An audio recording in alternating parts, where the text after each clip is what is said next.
Now, what if you want to create a brand new page, a page that doesn't come with your website template at all? Well, that's super easy. Go to the top and go back to your page navigator, click on Add a New Page, and then you can choose if you want to build these sections on your page from scratch like before, but you can also import entire pages from other templates. Click on the Starter Templates icon here. Then I can click into another template, like for example, the Love Nature template. Let's say I wanted to create a services page.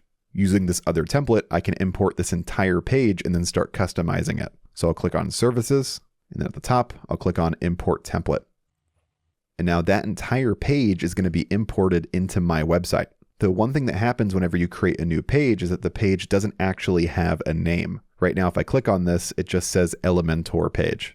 To fix this, go to the top and click into your page settings. Then let's change this to say Our Services.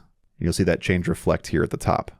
And in some cases, your page title might be appearing as text somewhere above your logo. If this is happening to you, make sure you set Hide Title from No to Yes.